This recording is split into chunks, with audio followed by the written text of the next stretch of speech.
Bonjour. Depuis notre dernière publication sur l'endolaser, nombreuses sont les questions qui portent sur la différence entre ce type de traitement, l'endolaser, les fils et un lifting.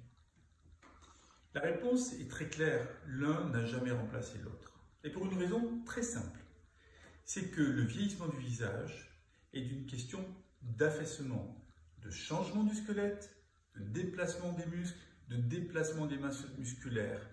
La peau n'est que le dernier élément qui accompagne le vieillissement, et ce n'est pas parce que les patientes se focalisent sur certaines rides ou se focalisent sur l'abat-joue qu'il faut nier, comme l'arbre qui cache la forêt, ce phénomène de changement profond du visage, de tassement du squelette, d'élargissement du visage, d'affaissement des masses et de dysfonctionnement des muscles.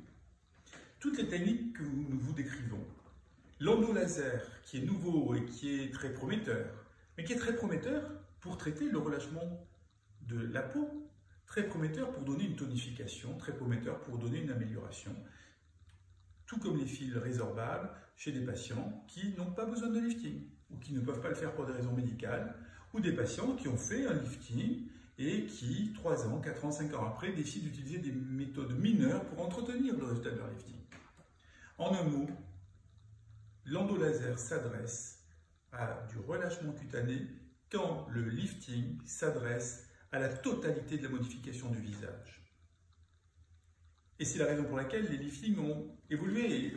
Pour preuve, cette ancienne communication que j'avais faite dans un congrès international sur le rôle des muscles, la notion sur le lifting a évolué beaucoup, sur le visage, le vieillissement du visage a évolué beaucoup, et nous avons travaillé pendant des décennies, nous les chirurgiens français, pour concilier chirurgie, résultats naturels, résultats durables. Et pour obtenir ces résultats naturels, ces résultats durables, il a fallu comprendre le vieillissement, comprendre le rôle des muscles, comprendre le rôle des modifications du squelette.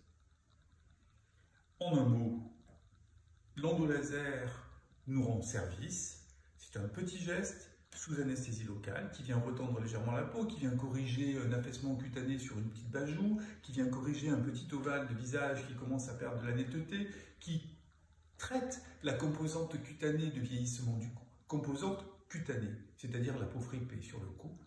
Mais en aucun cas, l'endolaser va traiter les tensions musculaires, les cordes platysmales, les cordes au niveau du cou, les grands affaissements du bas du visage, le déplacement de la pommette qui vient élargir la joue, l'affaissement important du sourcil qui donne un air fatigué au regard. Voilà.